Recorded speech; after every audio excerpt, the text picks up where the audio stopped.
After leaving Marseille, our next stop is Monte Carlo.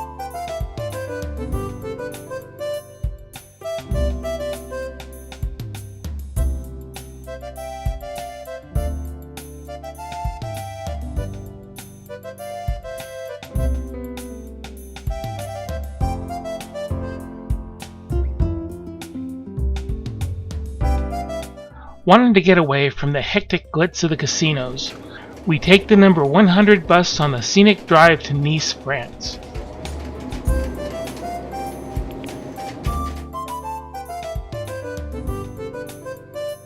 Once we arrive in Nice, we walk the coastal route, around to the fresh produce and flower market.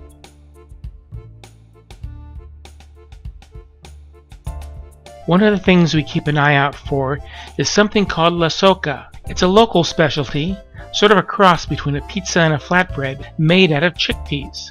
It's something worth trying once, but I'd pass on a second chance. Since it always seems difficult to find a good macaroon, we buy a variety of them to share for later. This is the Fountain of the Sun, with 5 bronzes representing Earth, Mars, Mercury, Venus, and Saturn, with a large statue of Apollo standing in the middle, all in a horse motif.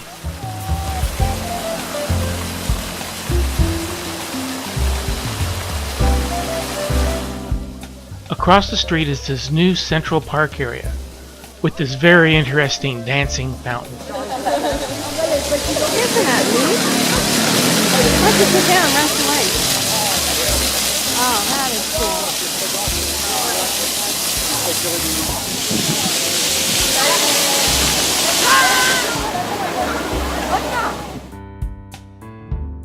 We take a quick break, and using the free Wi-Fi, we catch up on the world back home.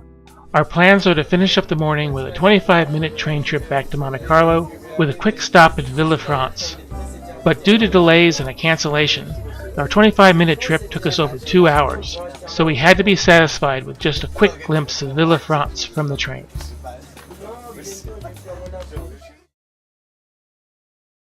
We spent the afternoon at Monaco's Oceanographic Museum.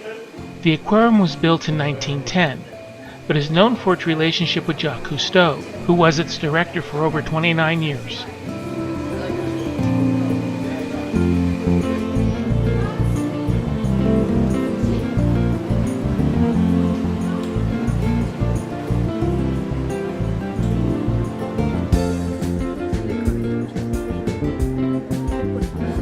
Those are pretty neat looking, huh? Yeah. I've never seen one of these. We've gone to different aquariums and haven't seen these little lobsters that are so red. We've seen this kind. Hey, it looks mean.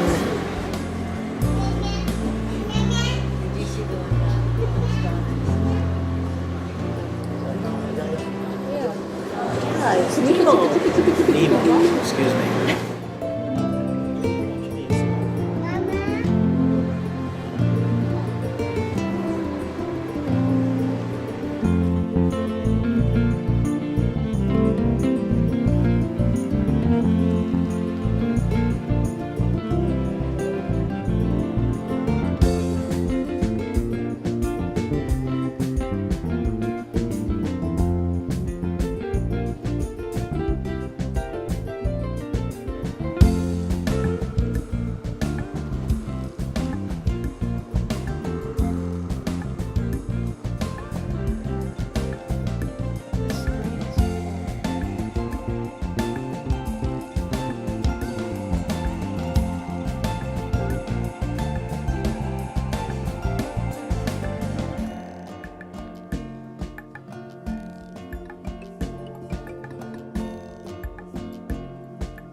After leaving the Oceanographic Museum, we take the scenic walk along the coast back to the ship.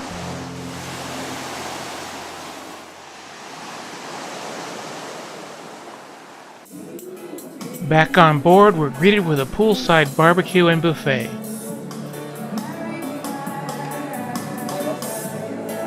As we sail away from Monte Carlo, we enjoy the onset of the city lights.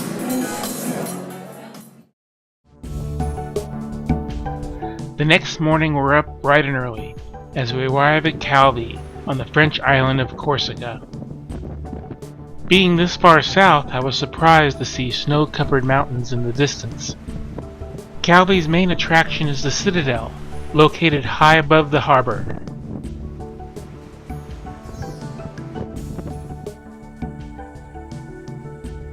Calvi is rumored to be the birthplace of Christopher Columbus. Back then it was part of Italy. Being the most strenuous walk so far on our trip, I was wondering how Mom would handle the steep ascent. But it was a piece of cake.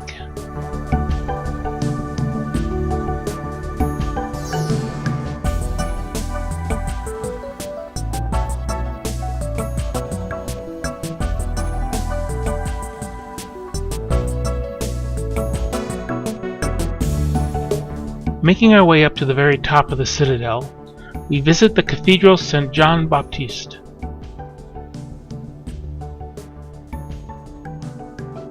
After taking in the views, we head back down into town for a little bit of shopping.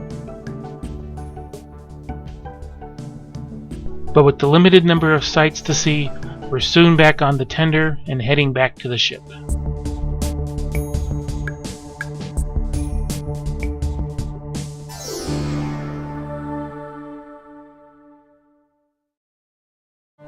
The next morning we were greeted with an Italian sunrise.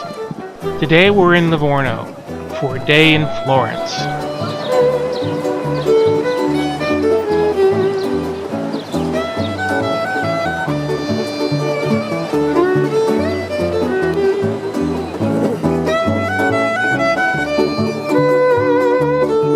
Our bus drops us off at the Santa Croce Piazza, giving us 6 hours to explore Florence. Since we have a mixture of both first-time and returning visitors, we planned for a blend of must-sees and things we missed the last time around. We start off at the Borghello Museum.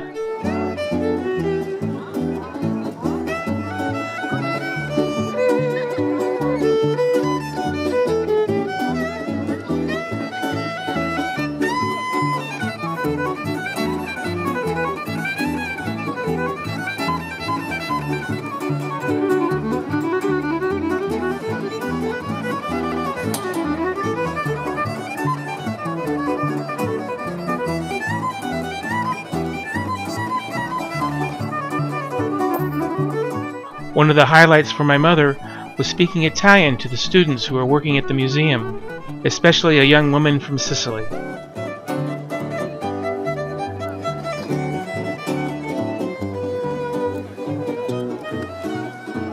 Our next stop was the Duomo. Unfortunately, the baptistry was closed for renovation.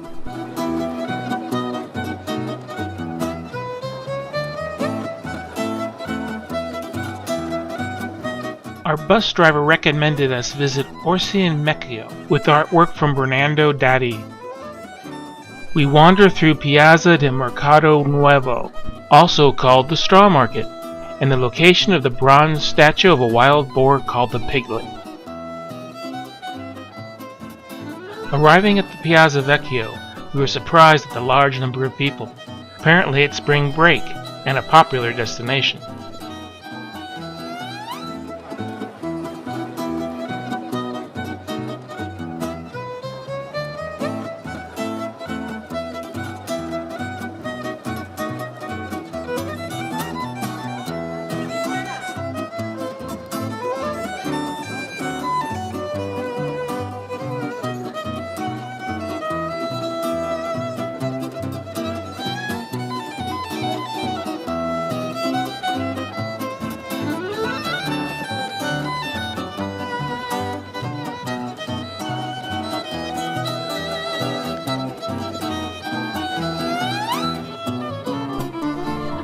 Following another tip from our bus driver, we stop at Gelateria de Negri.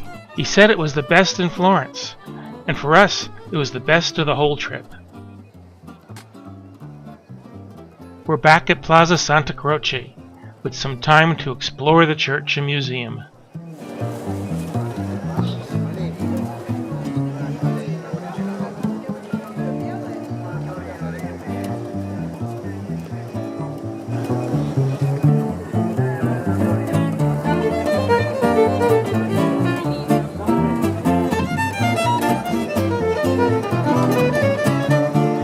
Not really knowing what to expect from Santa Croce, we wander through the museum, cloister, mausoleum, and rectory.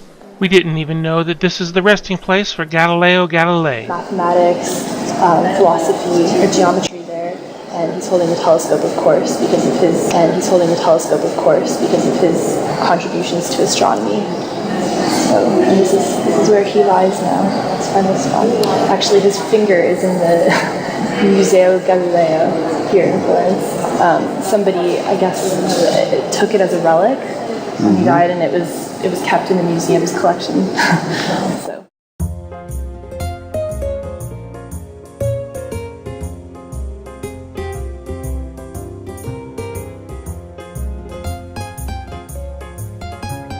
In the courtyard they had an exhibition of the sculptures of Benedetto Robazza, depicting disturbing scenes from Dante's Inferno. On the lighter side, this is Giuseppe Bizzoli's Assumption of the Virgin.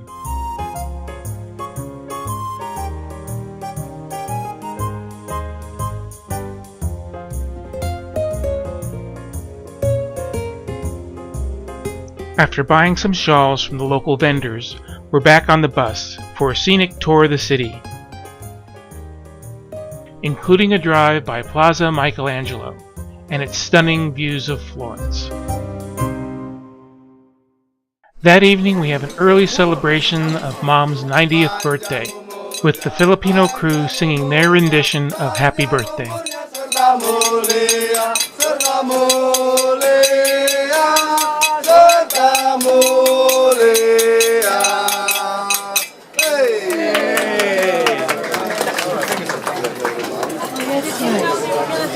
We asked him to. You asked him to do that.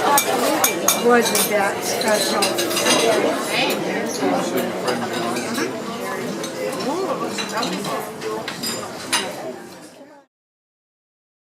After a day at sea, we're in for quite a change of scenery, as we arrive in Tunis, in Tunisia, on the continent of Africa. As we arrive at the unique dock, we are greeted with local music and entertainment.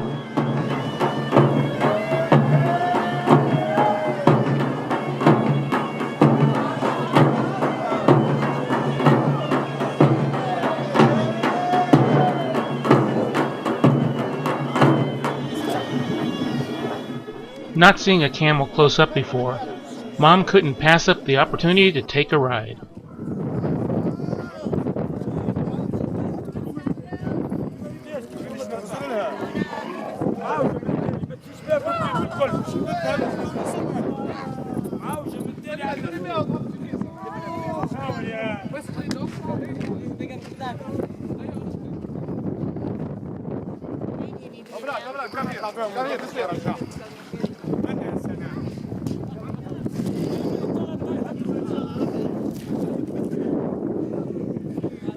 هذاك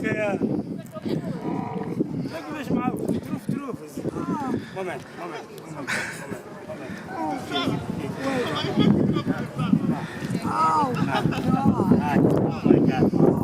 Oh my god. Oh, you know where it hurt? Yeah. Stop coming. Just horse for you guys. For coming out. It's too wide, too big.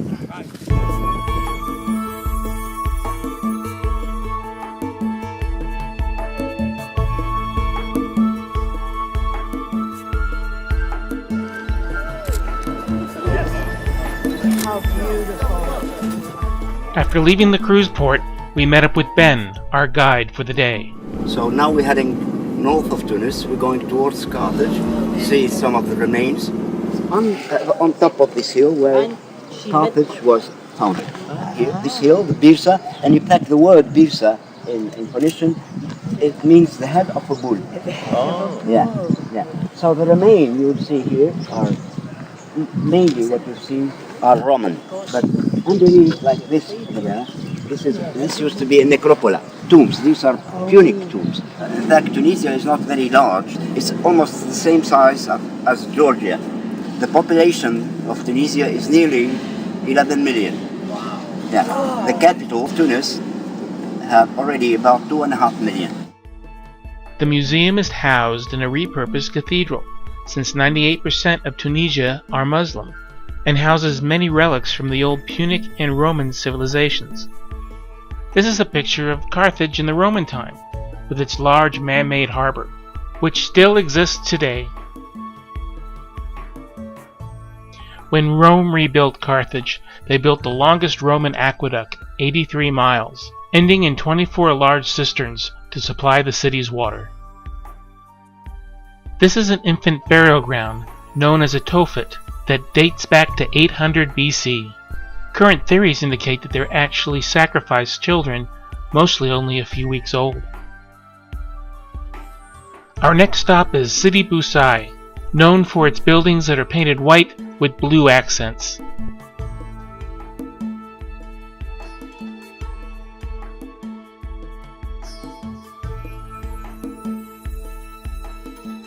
As part of our tour, we stopped for some local mint tea. It was very good. Notice something odd about this restaurant? No women, except for us. The official language is Arabic. Arabic. Yeah, that French is, I would say, very common because of our education system. When we start school, we start with Arabic. Second foreign language taught at school is French. Then English. This is the souk, or marketplace. It is a maze of shops, and we were warned it can be dangerous to go in without a guide. Ben told us not to turn off this straight alley until we got to the mosque at the end, and then turn around and come right back. Unfortunately, we didn't change any of our money into dinar, so we weren't able to stop and do any shopping. But it seemed like this main alley catered basically to the tourists.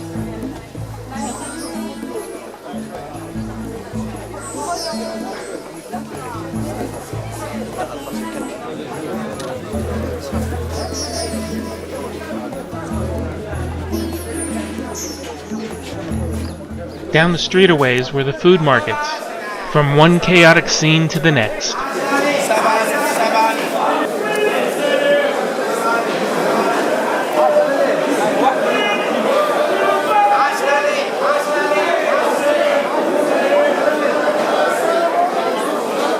We were told the yelling was people calling out what they were selling and what price they were offering. At least the produce market is a lot less hectic.